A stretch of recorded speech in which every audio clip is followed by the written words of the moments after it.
Welcome back to the Frugal Expats. My name is Steve, and today we're going to be having a fun little live stream today. We're going to be talking about two different subjects that I personally like. And the cool thing is, I have even brought on a guest for today so that we can talk about it, discuss it, and see differences.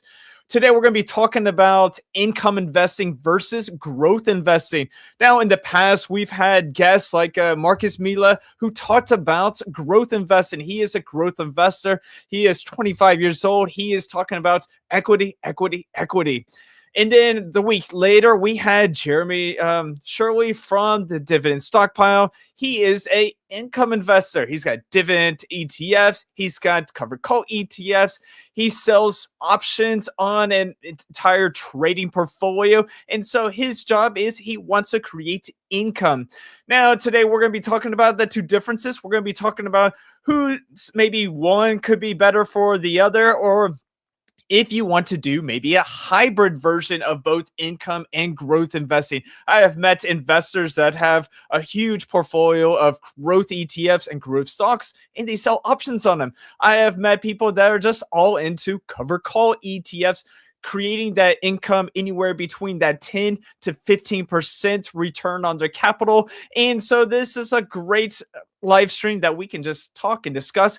And also make sure to hit that like button, subscribe, and if you have any questions, feel free to throw in some questions. And our chat's going to be going today. And so if you are there, if you are clear, make sure to say hello, say where you're from, say which team you are. Maybe you're a hybrid investor like some of us.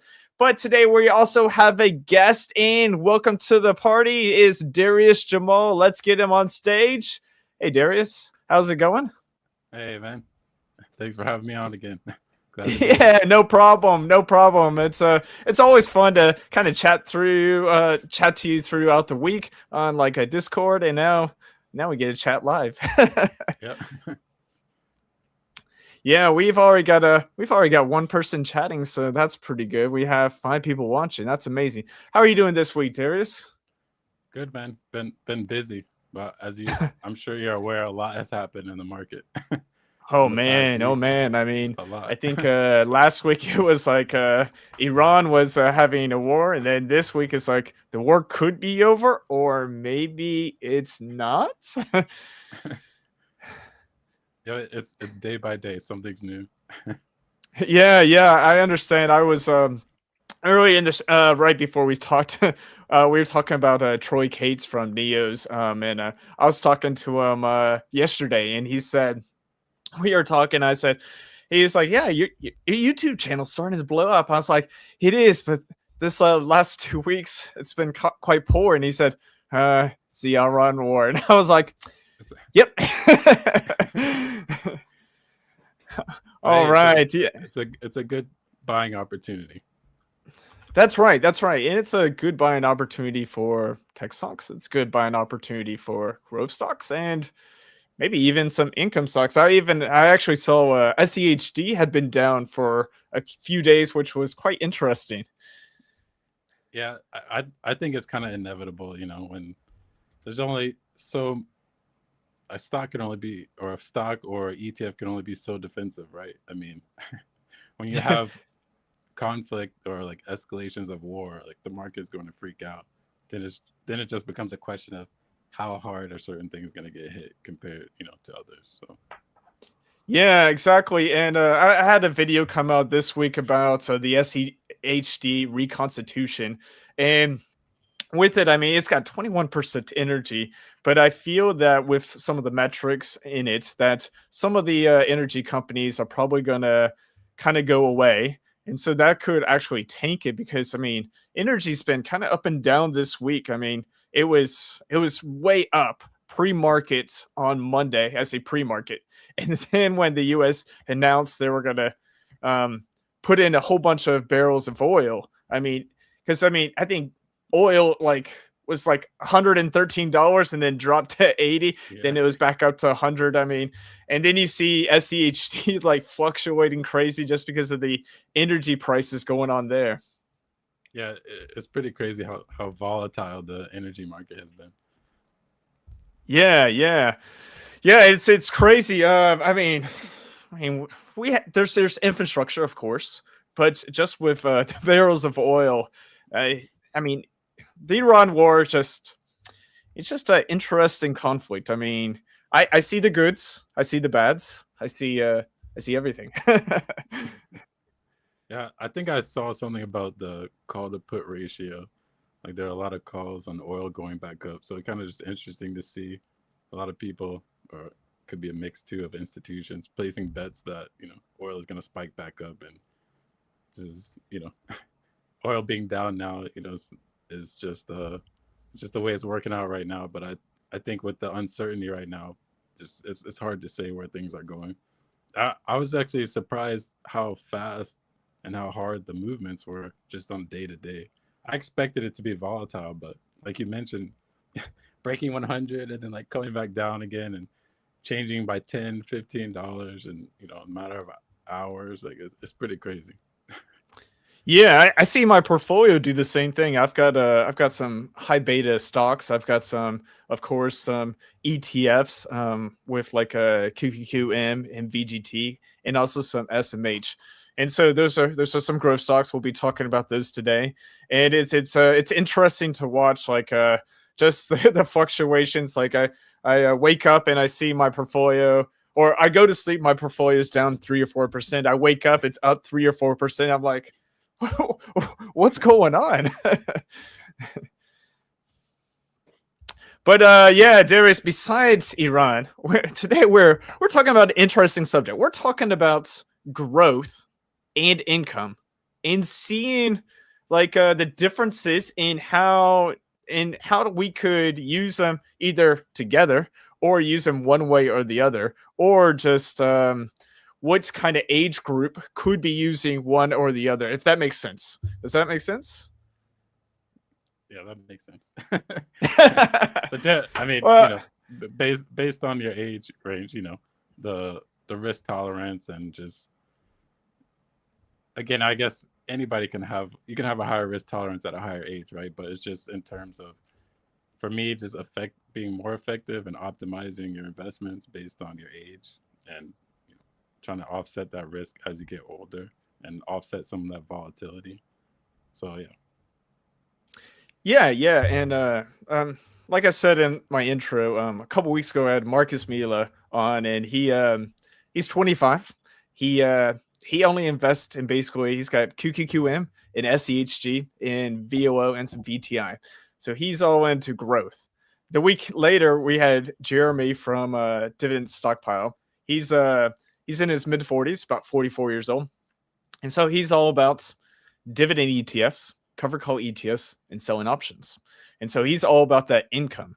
And I know some people in our chats are they're either a lot of them are team income, and that makes sense. I mean, that makes sense to me. Ashley says she's 100% in income, and that's my thing is, if you're investing and keep going, and if you can diversify, keep going. Just depends on your age, because as I was just talking about Marcus Mille, he's 25. He's got like 40 years before he really needs to retire. Jeremy, he could effectively retire at age 50, so that's 6 years, with all the income he's got going, or he could retire in 65, which gives him another about 21 years. So that's a huge difference right there. And you and I, we're like in between that. It's like you're slightly a little bit younger than me, but we're in the same age range. And so I think we have probably maybe similar thoughts, maybe different, but let's talk about it. Okay, you got it. Yeah. All right, so yeah, I've got a let's first talk about, I do have a PowerPoint. If we may throw it on the screen and throw it off, and we'll discuss. Oh, that was slide 9. Let's go back to, I need to go back to slide 1. Sorry, guys. All right, yeah. Today we're going to be talking about growth versus income investing, and Darius is a very good growth investor, and he's also got some great information about income too. But let's start off. With growth investing, because growth investing is a good thing to do right now if you are looking to accumulate wealth. So the key part about growth investing is you're buying assets for the future. They're more volatile, and your hope is they appreciate in price, and then you can sell them off. Or some people may sell some options on them, just depending. And most investors' mindsets at that point are long time horizon, as in you've got more than 20, maybe 30 years, and you don't mind that volatility and you're accumulating wealth. And some of the great ETFs out there, QQQ or QQQM, SEHG, VGT, SMH, VUG, and probably some others. What are your thoughts about growth investing, Darius? Well, I'm gonna come off a little biased. Oh, No, but I don't no, mind but that. no, I only say that because, of course, I have a growth leaning portfolio, so I'm not really biased. It's just what my strategy is tilted towards. But I agree with you. When you buy growth ETFs or invest in growth stocks, you're investing in companies that are expected to have above average earnings, and revenues. So, and with that comes more growth potential, but also more volatility and more risk. So somebody with a longer time horizon can take advantage of that because volatility is not as important and the risk isn't, because if that fund gets hit hard for a while, let's say a couple of years or so, you're not dependent on the value of the allocation that you have in those growth ETFs or growth stocks. So having a longer time horizon, again, one, being exposed to the growth stocks, that's one side of it. And then also for the growth potential that can come with it. And having a longer time horizon, for me, just there's a better opportunity cost, to invest in growth stocks when you have a longer time to invest. So for me, that's why I lean more towards growth, at least for now. But I definitely see myself shifting more towards uh, more balanced and dividend, dividend mix balanced portfolio later on.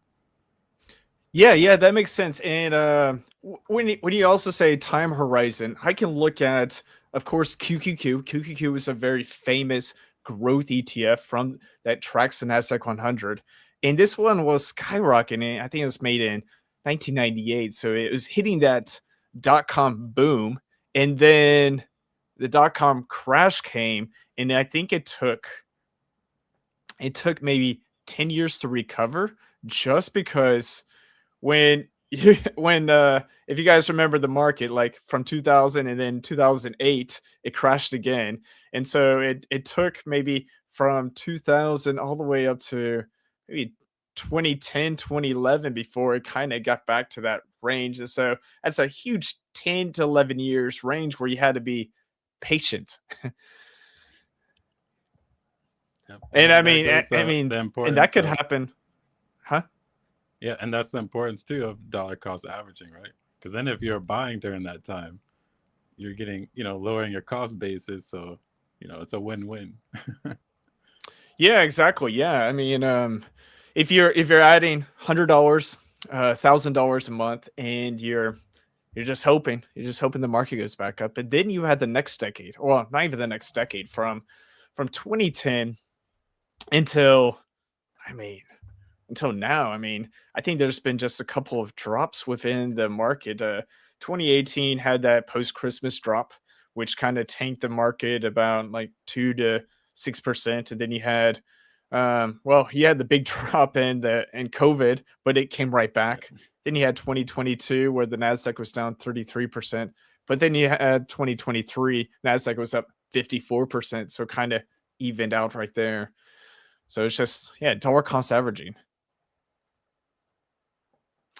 So, Darius, what would you say are some of your favorite growth ETFs?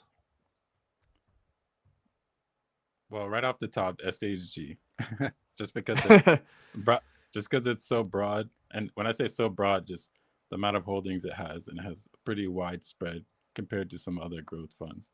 I like VUG is another one. VUG is good as well. Of course, the VUG has a little bit wider spread with the Russell 1000. And then Vong isn't a bad one as well. And what else do we have? That's probably the ones that I like the most, just because you get a variety of holdings as opposed to like MGK and stuff that are a little bit more focused.